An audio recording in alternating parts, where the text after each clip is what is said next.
संजय राऊत यांना सकाळचा भोंगा म्हटलं जातं. जसा मिलचा भोंगा वाजतो तसा हा भोंगा वाजतो. मुख्यमंत्र्यांनी जे उदाहरण दिलं होतं ते यांना टोचले.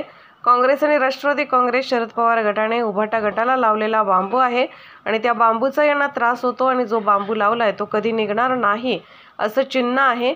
ड्रग्स प्रकार वाढू नये यासाठी सरकार काळजी घेईल. सरोदेंना नक्षलवादाचं काय माहिती आहे? सध्या नेमका कोण कुणाला बांबू लावतोय? कारण संजय राऊत यांनी ज्या पद्धतीने टीका केली, शिवसेनेला बांबू लागले अशी टीका केली.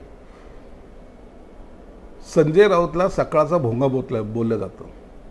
हेच अख्ख्या महाराष्ट्राला माहिती आहे की सकाळी 10 वाजले का तो मिलचा भोंगा वाजतो ना, तसा हा भोंगा वाजत असतो. आणि म्हणून मुख्यमंत्र्यांनी जे काही बांबूचं उदाहरण दिलं होतं ते इतर माध्यमातून होतं, पण ह्यांना ते टोचलं. खऱ्या अर्थानं आम्हाला बांबू लावायची कुणाची ताकद नाही, हे आम्ही वारंवार सिद्ध केलेलं आहे. म्हणून खऱ्या अर्थानं काँग्रेसने आणि राष्ट्रवादी शरद पवारांच्या पक्षाने या उबाटा गटाला लावलेला मोठा बांबू आहे आणि त्या बांबूचा त्रास यांना होत असल्यामुळं आता हे आरडत फिरतायत, बोंबलत फिरत आहेत. परंतु तो बांबू आता यांचा जो लावला आहे तो कधी निघणार नाही असं एकंदरीत चिन्ह आहे. सर, अर्बन नक्सल बद्दल जी माहिती समोर येते त्यामध्ये आता नोटीस पाठवण्यात आली मुख्यमंत्र्यांना सरोदेकडून. काय माहिती सरोदेला काय माहिती आहे नक्षलवादाबद्दल? कधीतरी असं जर नोटिसी जे पाठवत आहेत लिगली नोटीस, त्याला कवडीची किंमत नाही आहे त्या नोटिसीला.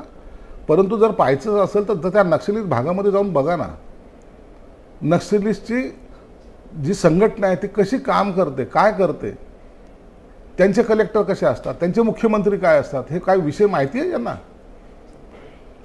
एक सरकारच्या पॅरलल सरकार चालवण्याची ताकद ते नक्षलिस्ट ठेवत आहेत आणि ती ताकद तोडायचं काम सरकार करत आहे. त्यावेळेला त्यांना सपोर्ट केला पाहिजे. या NGOच्या माध्यमातून असेल का अनेक इतर माध्यमातून असेल, ते नक्षलिस्ट आज अनेक ठिकाणी सापडत आहेत, त्यांना पकडलेसुद्धा गेलेलं आहे. म्हणून ह्या विषयाला राजकारणाचा मुलामा न देता याला सिरियसली पाहिलं पाहिजे. अनेकांचे जे जीव गेले, जे पोलीस बांधव आहेत, जे त्याच्या चकमकीमध्ये मारल्या जातात, त्यांचे कुटुंब उद्ध्वस्त होतात.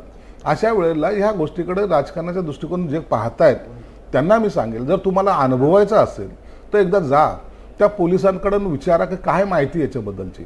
उगाच एखाद्याला नोटीस पाठवून आपण काहीतरी वेगळं करतोय, हा जो आविर्भाव तुम्ही करतायत, मला वाटतं हे सगळ्यात मोठी चूक आहे आणि ही महाराष्ट्रात नाही तर देशासाठी सुद्धा घातक आहे. अशा वेळेला जे सत्ताधारी आहेत किंवा जे सरकार काम करते त्या पोलिसाला आपण पाठबळ देणं हे आपलं काम असलं पाहिजे.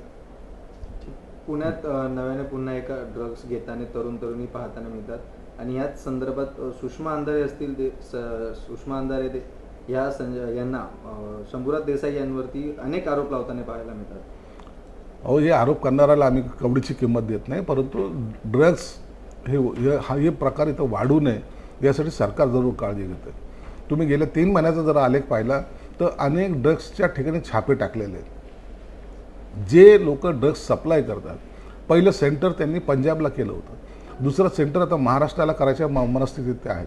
म्हणून त्यांच्यावर कारवाई हे सरकार कडकपणे करायला सुरुवात केलेली किंवा करतंय. त्याला खऱ्या अर्थानं एक वेगळा महाराष्ट्र ज्यांना घडवायचा आहे त्यांच्या मनसुबे कधी पूर्ण होणार नाही आणि हे ड्रग्स माफिया लवकरच तुम्हाला सर्वजण जेलमध्ये असलेले पाहायला मिळतील.